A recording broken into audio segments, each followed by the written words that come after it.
Since 15 Minutes of Fact came into existence in response to the news coverage being given the Occupy Wall Street movement, its purpose has been to give voice to the voiceless and to enable people who struggle to get press coverage to have a soapbox, however modest.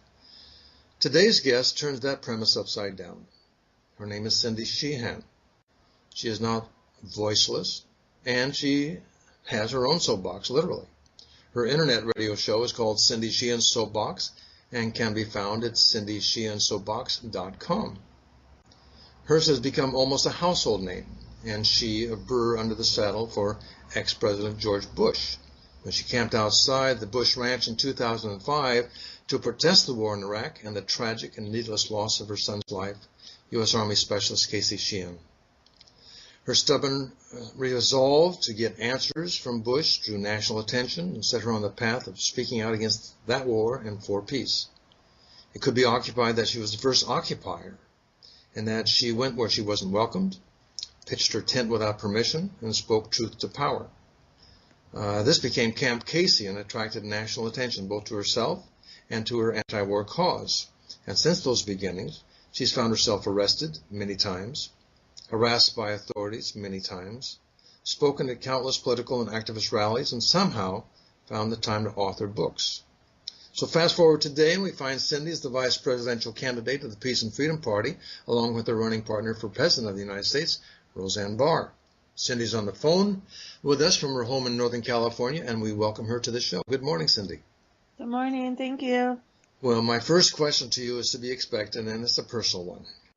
After all these years of speaking truth to power, the nights in jail cells, both open and covert intimidation, where in the world do you find the strength to keep on keeping on? Well, I think I find it because I had a goal and I have a vision.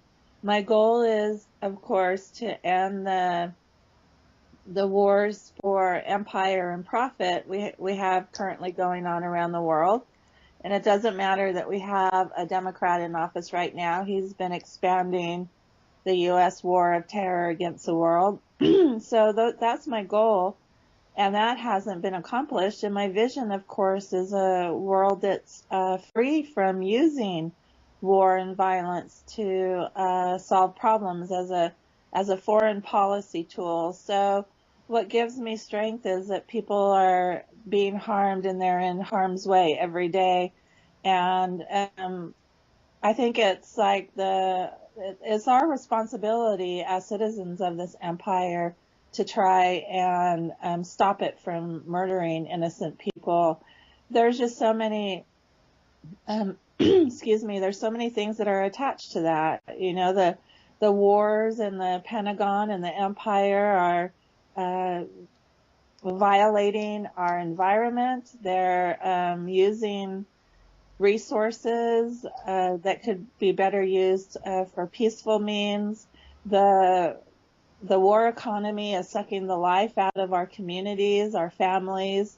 And so there's so many things that go at the end of the empire that would be such a positive advance for humankind, not just people here in the United States, but people around the world.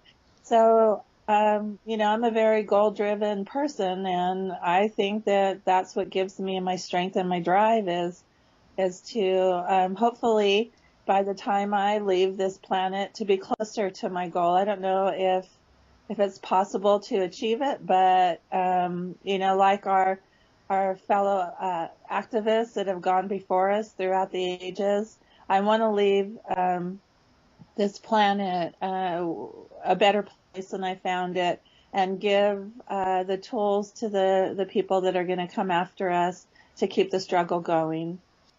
So let's relate that stamina and determination, your goals, to the race that you and Roseanne Barr are running for national office.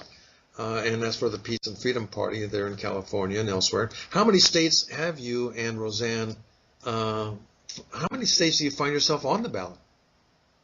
Okay, so that's a little bit of a tricky question that I'm going to be writing an extensive chapter in my new book. I'm writing a new book right now about my race against Nancy Pelosi in 2008 called I Left My Marbles in San Francisco.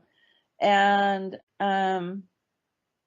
so I'm writing this new chapter about my new campaign, and it's the campaign with Roseanne has been a huge disappointment to me. I jumped on board because I thought it was going to give me a chance to talk about something, well, two things that are very near and dear to me, and that's peace, of course, is my first priority, and then socialist revolution. Since I've been, traveling around the world, I've been several times to Cuba, several times to Venezuela, and I've been able to see socialist revolution in action and think that it would be a wonderful thing for us here in the United States. But anyway, so I was asked to be her running mate so we could get the nomination of the Peace and Freedom Party in California. And I'm a member of the Peace and Freedom Party. It's a socialist, feminist, and environmental party. And it appears to me that she just wanted to run for president as a vanity issue. She hasn't been campaigning much. She hasn't put any energy or resources into the campaign. So I actually had to withdraw from active campaigning. And, we're only on the ballot in 3 states, California, Florida, and Colorado. So it's been a huge disappointment to me. Well, it would have to be. I think it'd have to be a disappointment for the people that nominated you as well. I want you to know that at the outset, as a California resident at that time, I joined the Peace and Freedom Party because of the stand against the Vietnam War, and that was way back in 1968. Right. So putting Roseanne aside and the disappointments, what is the affinity between you and the Peace and Freedom Party, and why is it important today when regrettably, thanks to the rule that says you have to have 2% of votes to be on a ballot, what is your motivation? What can come of this? Well, and actually the rule has changed. Another reason I was so excited to accept the nomination is because of the historical value of the Peace and Freedom Party. And its roots and its roots in peace and freedom. So it's a good name for the party. Exactly. So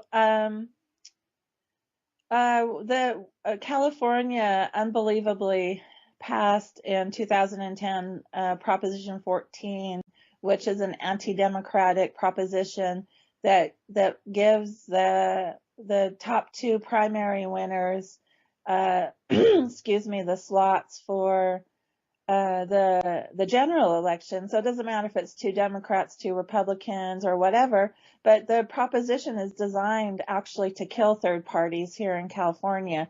So it doesn't matter how many votes we get in November.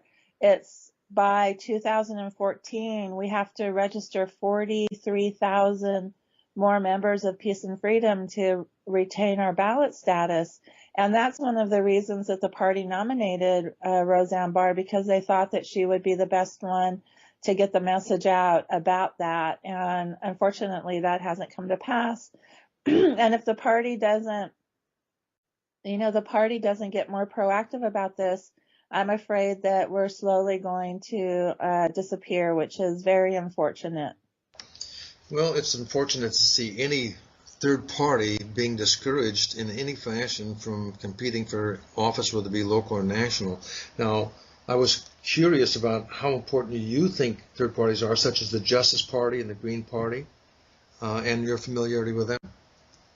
Well, I think that I think, and part of my book will be about this very issue. I think federal electoral politics are, broken beyond repair. And I think that reform of the electoral system, I'm an advocate for election reform. I'm an advocate for instant runoff voting, publicly financed campaigns, and all these kinds of things. But what never comes up is who we have to ask to reform, and those are the people who are in power at the very moment. And sounds like a fruitless quest to me, and the deck is definitely stacked. Right. So people rarely give up their power and their money, and so I'm for more of local grassroots politics. I think that you need to keep your activism. Most people need to keep their activism in their community where they live, and I think it's more important to get on your local school board or your local city council or your local board of supervisors than it is to run for a federal office where we people like us have almost zero chance of even if I won in 2008 against Pelosi, realistically, what would I have been able to do as one of 435 people? And look at Dennis Kucinich; he's been pushed out of Congress right now. So I think keeping your politics and your activism local is more important than going out in a federal way. I support the Justice Party and the Green Party, and I support any activism, whether it's political or social, against the empire. And, I just happen to think that the Peace and Freedom Party or any other kind of socialist party that isn't about reform of capitalism, but about overthrow of capitalism, I think would be a better choice. And it's just unfortunate that, the Peace and Freedom Party doesn't have a national platform to talk about that. We don't even really have a platform in California to talk about that. And so, I think you're from here, so you know that we could lead the way in so many positive very much things. Well, given where the conversation is going, allow me to direct it to today's hub of activism, which certainly could be called local. It connects activists and protesters from a number of causes, and that's the Occupy movement itself, which, by the way, celebrated its first birthday this month. Right. What were your thoughts when the tents first went up at Zuccotti Park? When they first went up? Mm-hmm. And since? Yeah. I think that the Occupy movement